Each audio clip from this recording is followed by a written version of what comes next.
उत्तर प्रदेश के चुनावी गणित में जाति को बेहद अहम जगह दी जाती है, लेकिन इस चुनाव में तो मुद्दे पाकिस्तान और अफगानिस्तान तक पहुंच चुके हैं। सियासत में जिन्ना की एंट्री के साथ ही तालिबान, तमंचा और पाकिस्तान तक का मुद्दा गर्म है। ध्रुवीकरण की राजनीति में समाजवादी पार्टी और बीजेपी दोनों एक दूसरे से आगे निकलने की कोशिश में है। अखिलेश यादव अब किसानों को लुभाने के लिए अन्न वाली लाल पोटली लेकर आए, तो वहीं सीएम योगी किसानों के साथ नौजवानों को दंगा, पलायन की याद दिलाते हुए पाकिस्तान तक को सबक सिखाने की बात कह रहे हैं। अपराधियों को अपना शागिर्द बना करके उनसे तमंचा बनवाते थे, जिससे व्यापारियों का लूटपाट कर सके डकैती डाल सके। राष्ट्रपिता महात्मा गांधी, जवाहरलाल नेहरू, जिन्ना एक ही संस्था में पढ़ करके बैरिस्टर बन करके आए थे। यहाँ पर बनी हुई तोप जब भारत की सीमा पर गरजेगी तो पाकिस्तान को वहीं पर नाकों चलाना पड़ेगा। ये दोनों किसानों के बेटे हैं, किसानों के हक के लिए आखिरी वक्त तक लड़ेंगे। गर्मी जो अभी किराना में और मुजफ्फरनगर में कुछ जगह दिखाई दे रही है ना, ये सब शांत हो जाएगी इसके बाद। लाल टोपी और लाल पोटली अन्नदाता के पक्ष में हराने के लिए, उन्हें भगाने के लिए अन्न संकल्प लेकर के चलता हूं। जिन्ना से जो करे प्यार वो पाकिस्तान से कैसे करेगी। मुरादाबाद के उनके प्रत्याशियों की सूची तो देखिए, उनमें से एक व्यक्ति वह भी है जो कहता था कि तालिबान का अफगानिस्तान में ना बहुत अच्छा है। पाकिस्तान, जिन्ना, तालिबान, किसान, कैरान, तमंचा, आतंक, हिंदू, मुसलमान और लाल कोट। यूपी के सियासी संग्राम में ऐसे शब्द कई बार गूंज चुके हैं। चुनावी जंग में जुबानी तीर से एक दूसरे को परास्त करने की कोशिश जारी है। मुद्दे शिफ्ट हो चुके हैं, मुद्दे जज्बाती उठाए जाने लगे हैं। बुलंदशहर के बगल में ही अलीगढ़ में डिफेंस कॉरिडोर बना रहे हैं। डिफेंस कॉरिडोर यहां पर बनी हुई तोप जब भारत की सीमा पर गरजेगी तो पाकिस्तान को वहीं पर नाकों चलाना पड़ेगा। जब बुलंदशहर का नौजवान उस तोप पर बैठ करके और पाकिस्तान पर दागेगा तो पूरे भारत के अंदर खुशहाली की लहर होगी।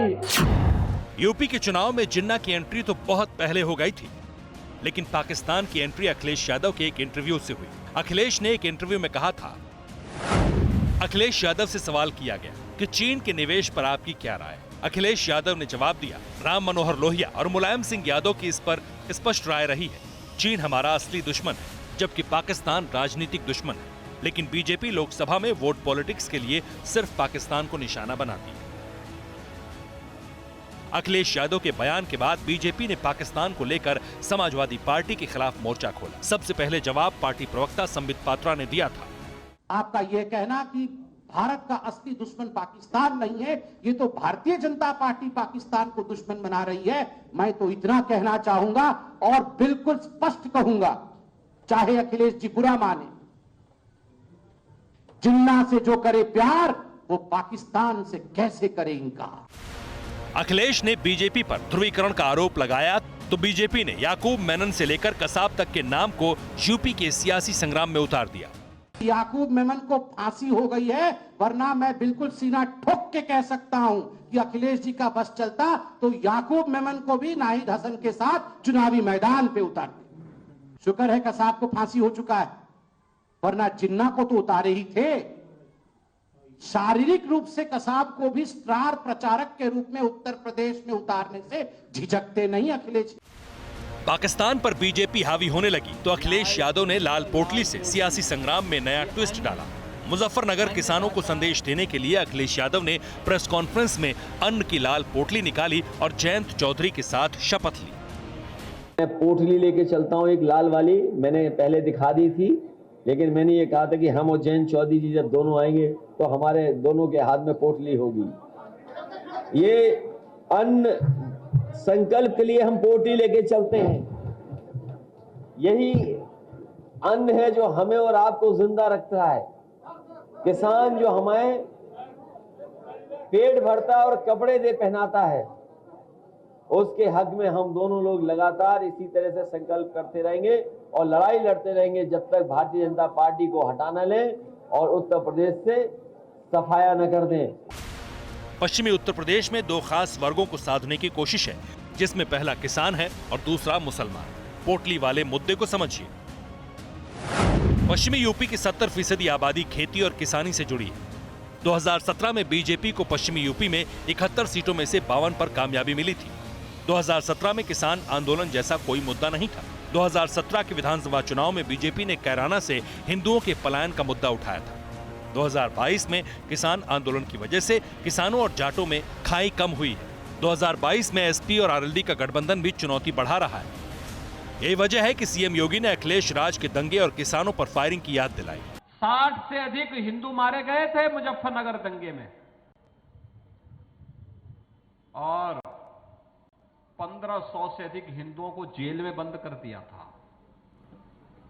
गांव के गांव खाली हो गए थे और कैसे बंदूकों से भून रहे थे हिंदुओं को। सपा की यही पहचान है। यहां पर कभी मुजफ्फरनगर के किसानों पर, मुजफ्फरनगर के निर्दोष नौजवानों पर कभी गोली चला करके और कभी अयोध्या में राम भक्तों पर गोली चलाने का पाप भी और उसका दाग भी इनकी टोपी पर लगा हुआ है।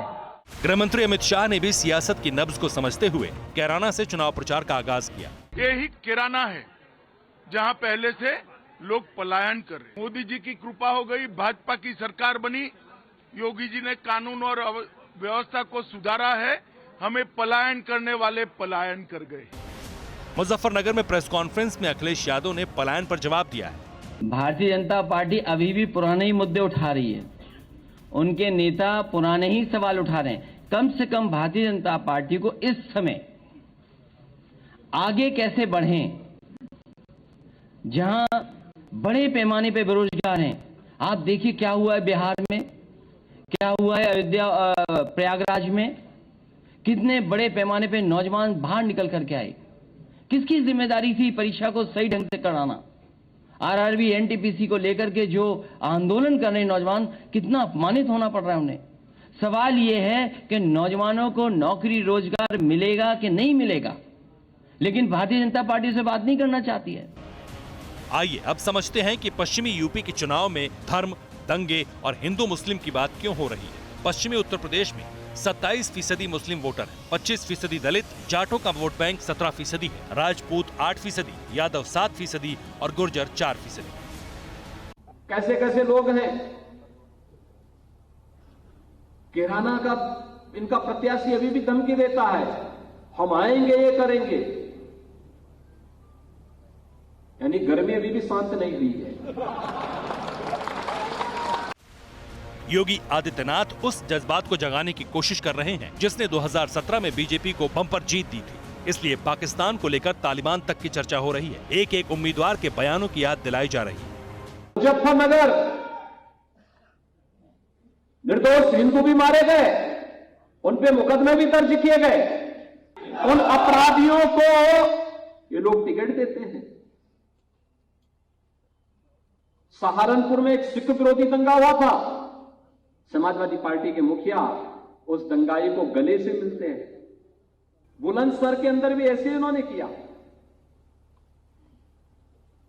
स्याना के अंदर ऐसे ही किया। मुरादाबाद के उनके प्रत्याशियों की सूची तो देखिए, उनमें से एक व्यक्ति वो भी है जो कहता था कि तालिबान का अफगानिस्तान में ना बहुत अच्छा है। अखिलेश यादव ताल ठोक रहे हैं और यूपी से लेकर गुजरात तक में बीजेपी की हार के दावे कर रहे हैं।